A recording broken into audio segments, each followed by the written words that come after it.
అమ్మ దేవాలయాల్లో కావచ్చు, ఇళ్ళల్లో కావచ్చు చాలా మందికి అమ్మవారు శరీరాల మీద పూనుతుంది అని చెప్తూ ఉంటారు. ఈవెన్ చాలా చోట్ల చూస్తూ ఉంటాం కూడా.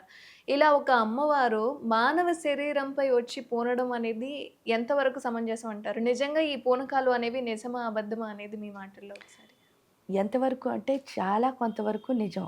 ఎలా నిజము అనంటే అసలు పూనకం అన్న దాని గురించి చెప్పుకునే బదులు అమ్మవారి మానవ శరీరం మీదకుంటుందా అని ప్రశ్నించుకుంటే లలితా హ్మ్. సహస్రమే దానికి డిక్లరేషన్ ఇచ్చింది. ఆ డిక్లరేషన్ ఏంటి అంటే హృదయస్థ రవిప్రఖ్య త్రికోణాంతర దీపిక. అంటే హృదయం లోపల ఒక చిన్న ట్రయాంగిల్ ఉందని, ఆ ట్రయాంగిల్‌లో ఒక దీపం వెలుగుతూ ఉంటుంది. ఆ దీపం పేరేంటి అంటే మన ప్రాణం. Life force energy. ఆ లైఫ్ ఫోర్స్ ఎనర్జీ ఎవరు అంటే లలిత. అప్పుడు లలితాదేవి ఎవరితో ఉంది? మనతోనే దాన్నే ఉంది. అంతర్ముఖ సమారాధ్య బహిర్ముఖ సుదుర్లభ. అంటే నా లోపలే ఉంది. ఆ నా లోపలే ఉంది అని తెలుసుకునే స్థితి ఏదైతే ఉందో అది ఎవరిస్తున్నారు అంటే మనకి సూర్య భగవానుడు ఇస్తున్నాడు. సూర్యుడు ఎప్పుడైతే హృదయంలో కలుస్తాడో అప్పుడే మనకు అర్థమవుతుంది మన లోపలే దేవుడున్నాడని. హ్మ్. ఇంక శరీరం మీద పూనడం, పూనకపోవడం అన్నది ఎలా అంటే ఇప్పుడు సపోజ్ ఒక టైంలో మనం దాన్ని చాలా బాగా అనుభవిస్తాం. హ్మ్. అంటే చూడండి ఒక పూజ అవుతూ ఉంటుంది. ప్రతిరోజు ఆ పూజను అలాగే చేస్తామని లేదు. కానీ ఒకరోజు మాత్రం చాలా బాగా చేస్తాం రోజు చేసే పూజైనా. ఏంటో పండుగ దానిపైన రోజు చాలా కావచ్చు. కనెక్ట్ అయిపోయి, ఆ హ్మ్. కనెక్ట్ అయిన స్థితిలో ఏంటి అంటే దేవుడు మన లోపలికొచ్చాడు. అంటే ఏంటంటే పూర్తిగా అనుభవం ఎప్పుడైతే వస్తుందో మైండ్ అన్నది స్తబ్దయిపోతుంది. ఆ హ్మ్. స్తబ్దవ్వడం ద్వారా పూర్తిగా మనం దాన్ని ఎప్పుడైతే మన లోపల నాకు ఆ పూజకి తేడా లేదు అని అనుభవించే స్థితి ఏదైతే ఉందో దాన్నే పూనకం అంటారు నిజం చెప్తే. అంటే ఏంటి అంటే పూర్తిగా అనుభవించేస్తాం. ఆ తర్వాత ఏమవుతుంది అంటే ఎప్పుడైతే ఆ అనుభవం వచ్చిందో చాలా కామ్‌నెస్ ఒస్తుంది. ఇంబాలన్స్ ఎవరి దగ్గరుంటుందో వాళ్ళే కామ్‌గా ఉండకుండా ఏం చేస్తారు అంటే ఈ అరవడాలు, లేకపోతే ప్రశ్న చెప్తామని చెప్పేసి చూసారా? మాట్లాడడం ఇదంతా. అవును. కానీ 24/7 మనతో ఎవరుంటారు? అమ్మవారు. ఆ ఫీలయ్యే కాసేపు ఏదైతే అంటే అనుభవించే కాసేపు ఆ అనుభవం ఎప్పుడు శాంతాన్నే ఇస్తుంది. ఎందుకంటే హ్మ్. శ్రీ విద్యాం శాంతమూర్తిం. అమ్మ ఎప్పుడు శాంతమే ఇస్తుంది. కానీ ఈ అరుపులు, కేకలు ఎప్పుడు ఎందుకొస్తాయి అంటే మన చక్రాస్ బ్యాలెన్స్‌గా లేనప్పుడు మాత్రమే ఈ యాక్షన్స్ అన్నీ వస్తాయి. కానీ హ్మ్. ఇది రైటు. ఇంబాలన్స్ ఏంటైతే ఉందో దాన్ని బ్యాలెన్స్ చేసుకోవాలి అంటే మళ్ళీ మనం చేయాల్సింది ఏంటి అంటే పూర్తిగా సాధన అన్నది చేయాలి. ఆ ఇంబాలన్స్ అన్నది తప్పనమాట. హ్మ్. అంటే మనం సరిగ్గా లేనట్టు లెక్క. ఆ సరిగ్గా లేనట్టు లెక్క అని మళ్ళీ మీరు చెప్తే నాకు వినాలనిపించదు. కాబట్టి నా అనుభవం ద్వారా నేనే నేర్చుకున్నప్పుడు ఏమవుతుంది అనంటే, ఓహో! సాధన ద్వారా నాకిది ఇంబాలన్స్ ఉంది. దాన్ని నేను బ్యాలెన్స్ చేసుకోవాలి అని తెలుస్తుంది. అది తెలిసిన రోజు మనం నిజంగానే ప్రతి క్షణం ఆ అమ్మని ఫీల్ అవుతాం మన లోపల. హ్మ్. అంటే అమ్మ ఈ పూనకం అనేది పర్టిక్యులర్‌గా సాధన చేసిన వాళ్ళకు మాత్రమే వస్తుందా? అంటే ఇళ్లల్లో ఉండేవాళ్ళు పెద్దవాళ్ళకి కూడా ఈ పూనకాలనేవి వస్తూ ఉంటాయి. వాళ్ళకి ఎలాంటి సంబంధం లేకుండా గూడా కొంతమందికి పూనుతూ ఉంటుంది. అమ్మవారొచ్చింది అని చెప్పుకుంటూ ఉంటాం. సో, ఇలా పర్టిక్యులర్‌గా కొంతమందికి మాత్రమే వస్తుందా? ఎవరికైనా వచ్చే ఛాన్సెస్ ఉన్నాయంటారా?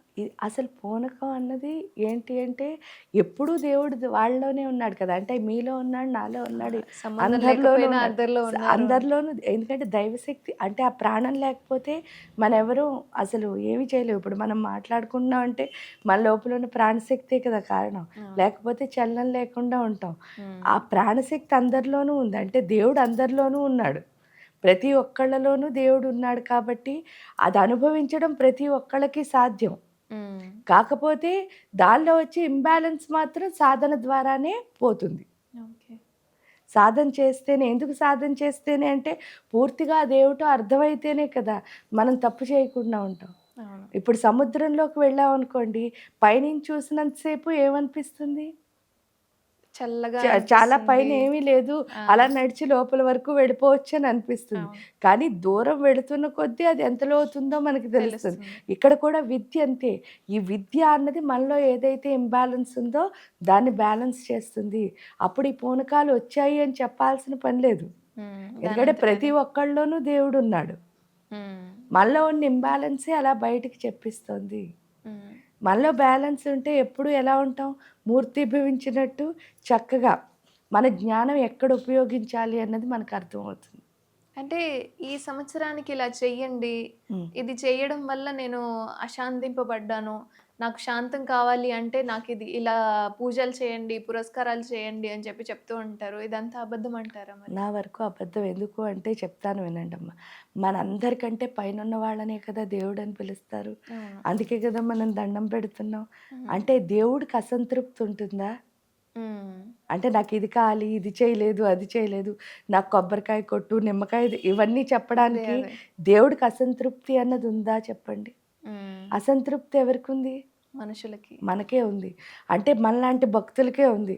నాలో ఉన్న అసంతృప్తిని నేను చెప్తున్నాను తప్ప, దేవుడికి అసలు అసంతృప్తి అన్నది లేదు. హ్మ్. అందుకనే మన పెద్దవాళ్ళు ఏం చేశారు అంటే, 5 అంగాలు తృప్తి పడితేనే దేవుడంటే ఏంటో మనకు అర్థమవుతుంది.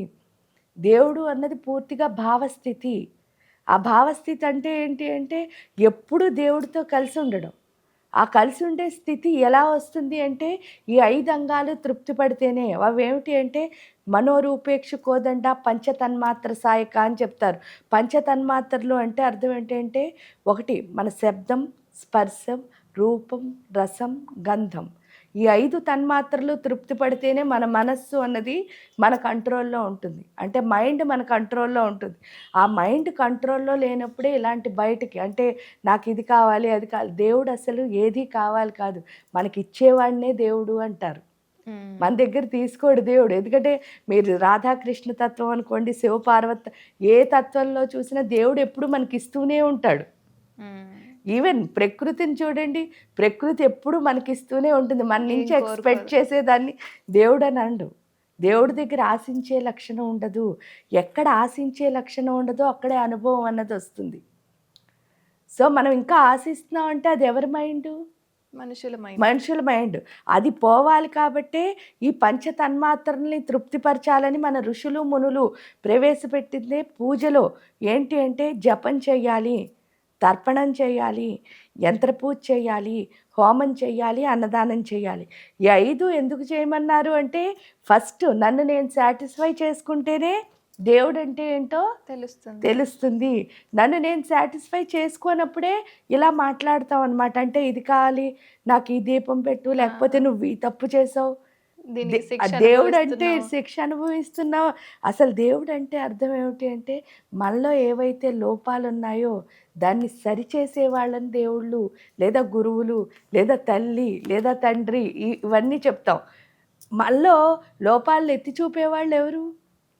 మనుషులే గదా అమ్మ! మనుషులే. హ్మ్. కాబట్టి దేవుడు ఎప్పుడు అలా ఇది లేదు, ఇది నువ్వు చేయలేదు, అది నాకు కావాలి అని అడిగే ప్రసక్తి లేదు. హ్మ్. అదంతా మనలో ఉన్న అసంతృప్తి తప్ప దేవుడెప్పుడు ఎలా ఉంటాడు అంటే చాలా నిర్మలంగా. సంతృప్తిగా ఉండి ఎందుకు సంతృప్తిగా అంటే మనందరికీ ఇచ్చేదే దేవుడు. అవును. అప్పుడు ఆయన మన నుంచి ఏమి ఎక్స్‌పెక్ట్ చేస్తాడు?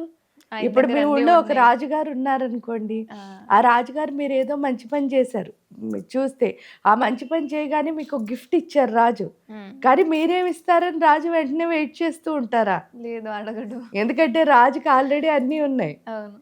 నువ్వివ్వాల్సిందేమీ లేదు. మంచిది నువ్వు మరి ఆ! అలాంటప్పుడు ఈ భూమిని పరిపాలిస్తున్న ఒక చిన్న రాజే అంత ఉన్నతంగా ఉంటే, అప్పుడు ఈ అంటే ఈ భువనాలన్నిటిని, ఈ అనేక కోటి బ్రహ్మాండాలన్నిటిని పరిపాలిస్తున్న ఆ తల్లి ఎంత రాజరికంగా ఉంటుందో చూడండి. హ్మ్. అప్పుడు ఆవిడ మన నుంచి ఏమైనా ఇంతైనా ఎక్స్‌పెక్ట్ చేస్తుందా? చెయ్యదు. చెయ్యదు. మనమే ఆవిడ నుంచి ఎక్స్‌పెక్ట్ చేసి వెళ్తున్నాం. నాకిది కావాలి, అది కావాలని పూజ చేస్తున్నాం. చేస్తూ మళ్ళీ ఆవిడకి నేనిది ఇవ్వాలి అని అంటే ఏంటి మన మైండ్‌కి ఏం లేనట్టు? ఆ! స్టెబిలిటీ, స్థిరత్వం లేదు. ఆ స్థిరత్వం ఏదైతే ఉందో దాన్ని తెచ్చుకోవడానికే మనం పూజ చేస్తున్నాం. ఈ ఉపాసన, విద్య, సాధన ఏదైనా ఎందుకు ఉపయోగపడుతుంది అంటే మన మైండ్‌లో ఏదైతే ఇంబాలన్స్ ఉందో దాన్ని బ్యాలెన్స్ చేసుకొని అసలు నిజంగా దేవుడంటే ఏంటో అర్థం చేసుకోవడానికి. హ్మ్. అంతే తప్ప ఇవన్నీ తప్పులు. ఇది అర్థం చేసుకోవడం రైట్.